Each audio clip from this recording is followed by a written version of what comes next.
The air in the ballroom of the five-star hotel in Washington, D.C. was electric and artificial. Camera flashes exploded like dying stars, illuminating the face of Congressman Nate Pierce. At 32, he was the personification of political hope.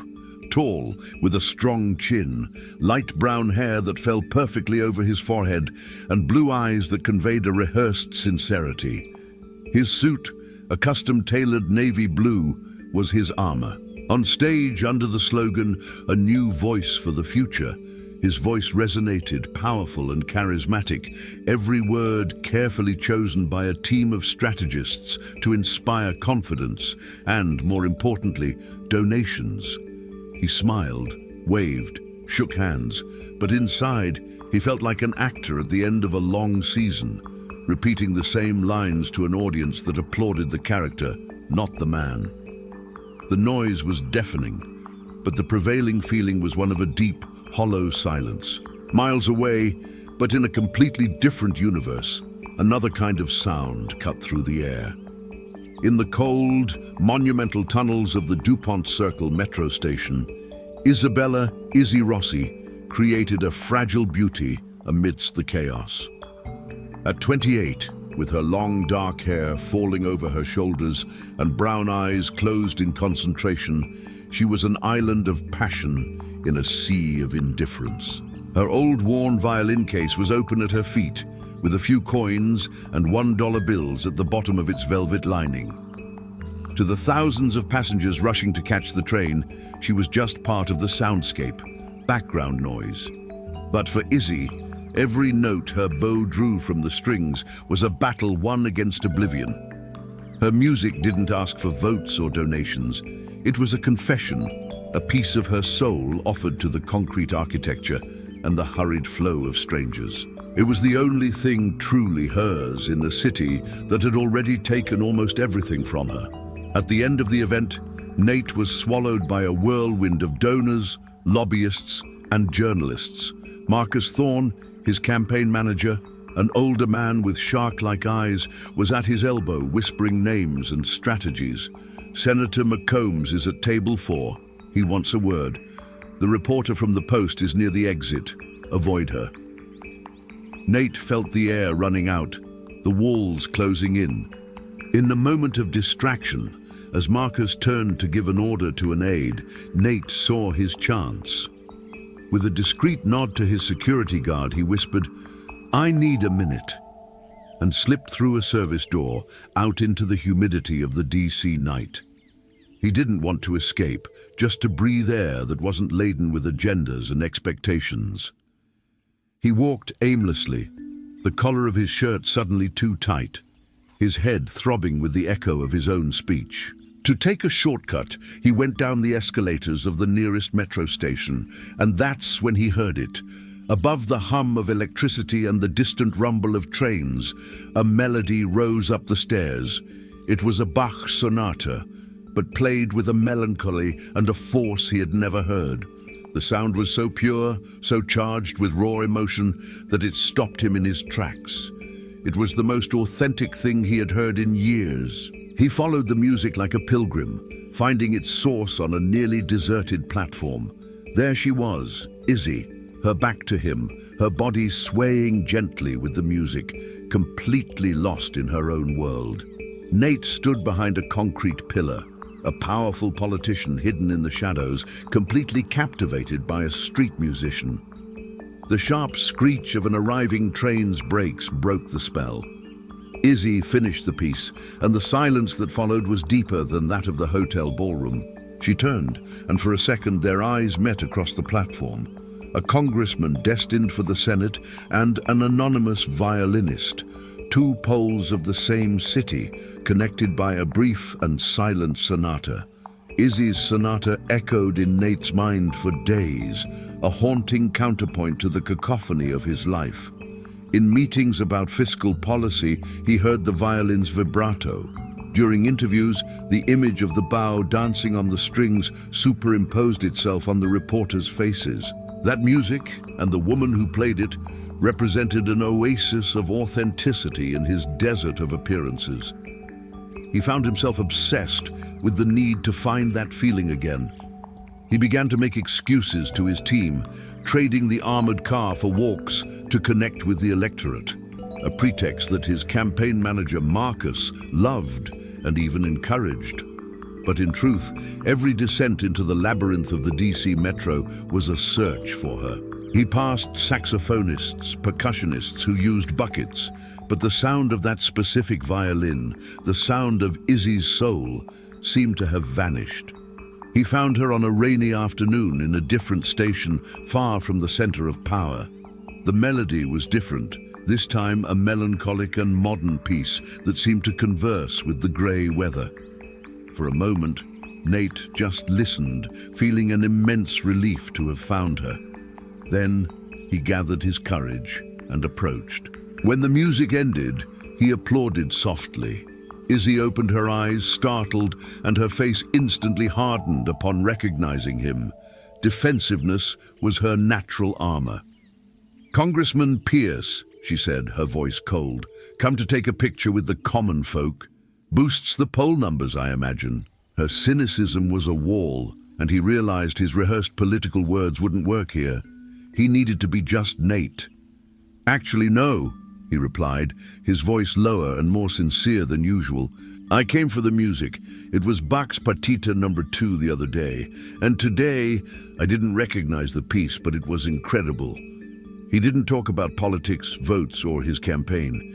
He talked about how her music made him stop, made him feel something he hadn't felt in a long time. Izzy watched him, surprised. He wasn't just an empty suit. He understood music. Her wall began to show its first cracks. "It's a piece of mine," she admitted, almost reluctantly. "It's called Waiting." The conversation that followed was hesitant. He asked about the violin, about her story. She reluctantly told him about studying at Juilliard, about her mother's illness, and the medical debts that forced her to trade concert stages for metro tunnels. Every word she spoke was a reminder to Nate of the real world that existed beyond the bubble of Congress. "Can I buy you a coffee?" he asked impulsively, pointing to a small cafe across the street. "Probably the worst coffee in DC, but it's warm." Izzy hesitated for a long second, weighing years of mistrust against the unexpected sincerity in his eyes. Finally, she nodded. Sitting at a small table, the steam from the coffee between them, the dynamic changed. Away from the spotlights and the echo of the metro, they talked. She saw the weight on his shoulders, the loneliness of a man who lived in public. He saw the strength and resilience of an artist who refused to let her music die. "So, the great politician feels lonely sometimes too?" she teased, but this time without the sharp edge from before. "More than you know," he confessed. That bad coffee was the beginning of a dangerous secret. When they said goodbye, the unasked question in the air was whether there would be a next time. And the fear and hope they both felt with that possibility confirmed that the sonata in the station had been just the first movement of a much more complex and risky symphony. If you're rooting for the melody of love between Nate and Izzy to be stronger than the noise of politics, don't forget to leave a like on this video, subscribe to our channel, and hit the bell so you don't miss a single beat of this emotional story. Your support is our greatest inspiration. Now let's get back to the secret encounters in Washington, D.C. The encounters became their shared refuge. They were always in places where Congressman Pierce shouldn't be. One night, Nate took her to the Lincoln Memorial, long after the tourists had gone. In the quiet of the early morning, under the marble gaze of the former president, she told him what power meant to her, the ability of her music to silence, for a moment, a person's anxiety. On another occasion, he went to her small, cluttered apartment.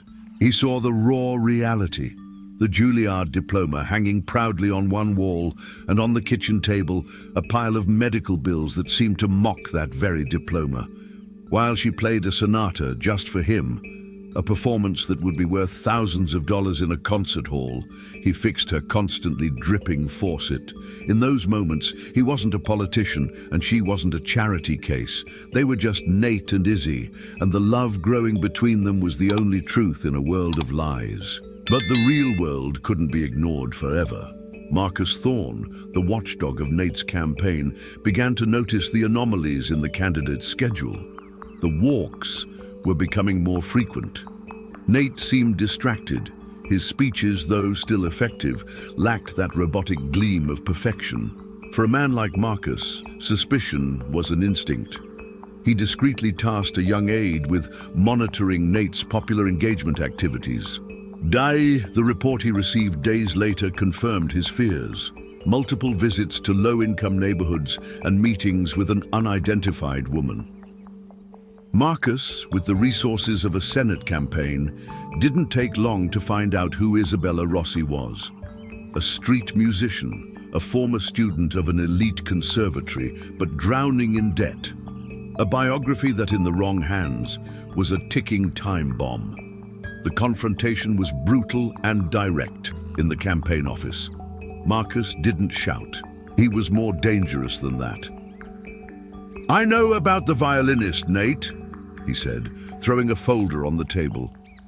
Inside were low-quality but unmistakable paparazzi photos. "She's a catastrophe waiting to happen. The opposition won't call her your girlfriend.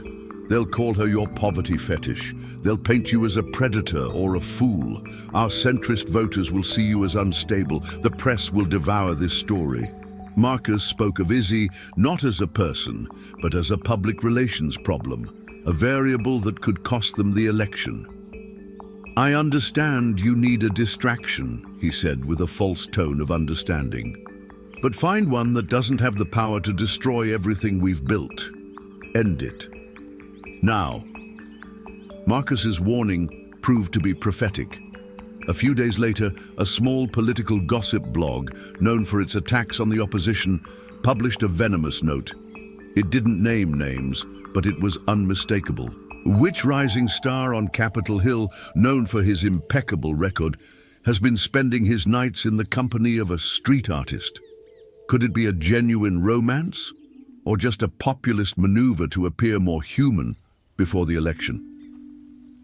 The note was small, but the fire it started in the campaign was immense. Marcus's phone wouldn't stop ringing.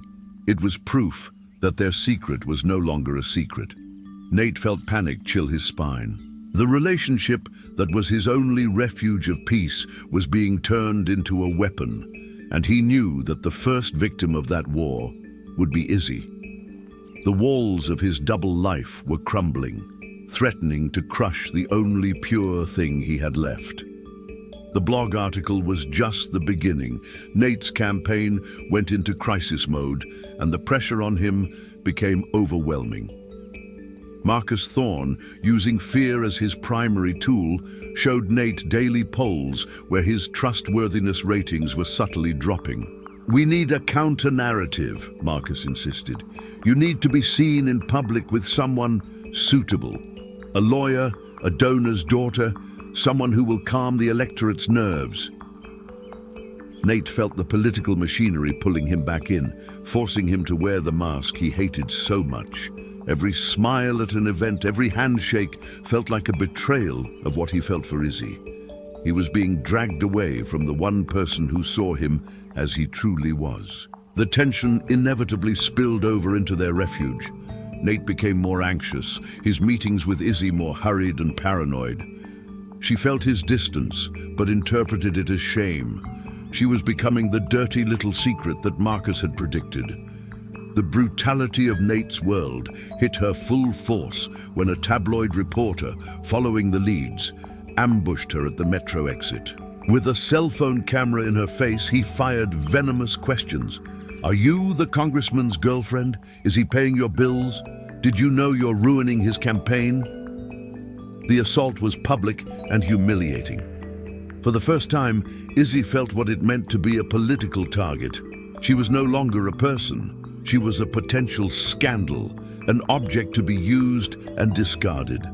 With a broken heart and wounded dignity, She went to Nate that night. There was no anger in her voice, only a deep, resigned sadness. "They did it, Nate," she said, looking out the window of her small apartment at the city that now seemed hostile. "They've turned me into your weakness. I'm not a strategist. I'm a violinist. I don't know how to fight this war, and I don't want my life to become a battlefield." Silent tears streamed down her face. "I love you too much to be the anchor that sinks your ship. Maybe Marcus is right, for your sake, and for my peace. We can't do this anymore."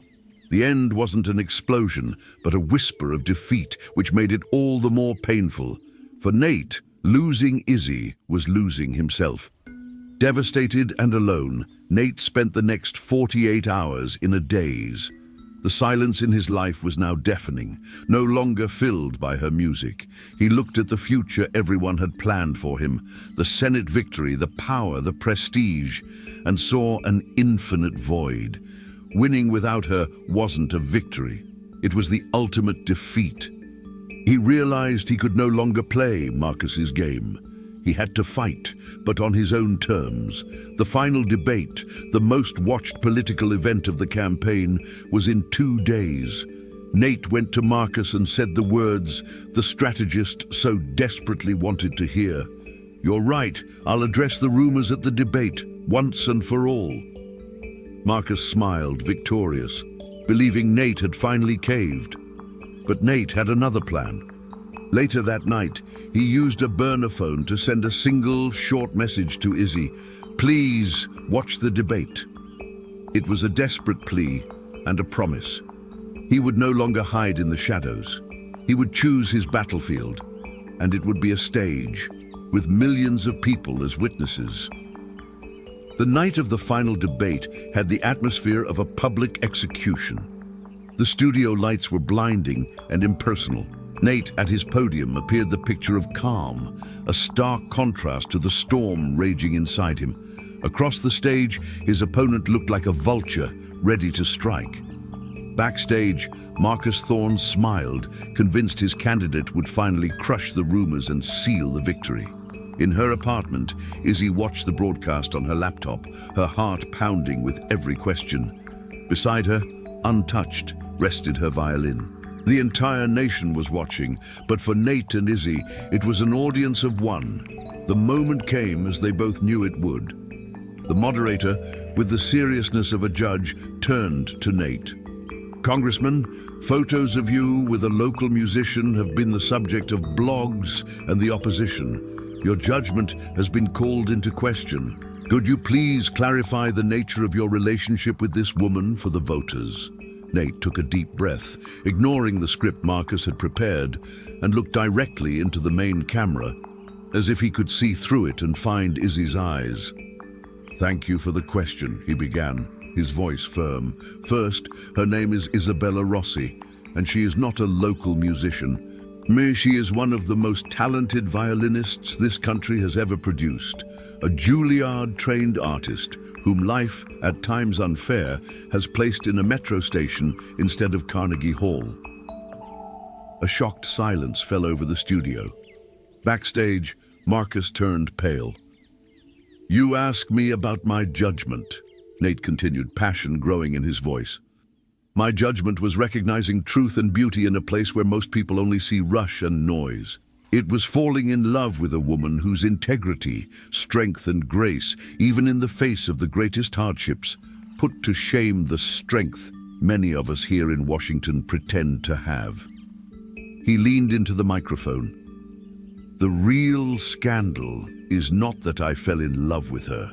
The scandal is that in our system, a genuine human connection is seen as a weakness to be exploited, and that talent is ignored when it doesn't come with a powerful last name."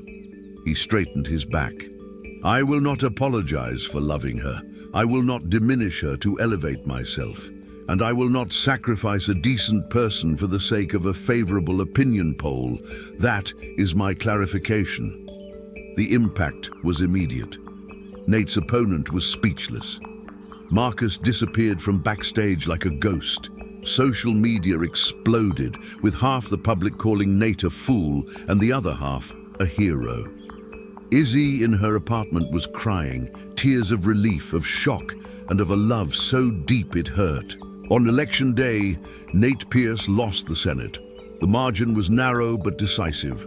Analysts said his speech, while inspiring to many, was seen as reckless and emotionally unstable by crucial voters. As he gave his concession speech, Nate had never looked so light, so free. He smiled genuinely at his supporters as he stepped down from the stage. Ignoring his scattering campaign team, he walked straight into the crowd. And there she was. Izzy, making her way through, ran into his arms, and they embraced right there in front of all the cameras, indifferent to the election result, because they had won the battle that mattered. Months later, the scene is different. Nate, using his remaining influence, launched a non-profit foundation to fund arts education in public schools. Izzy, as the foundation's artistic director, not only returned to the stage, but now gave others the opportunity she almost lost. He didn't win a seat in the Senate, but he won his life back.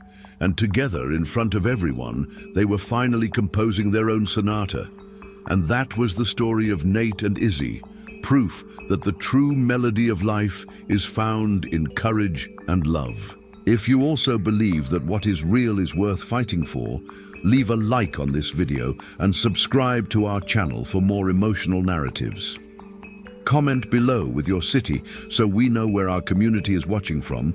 Hit the notification bell so you don't miss anything, and check out our channel.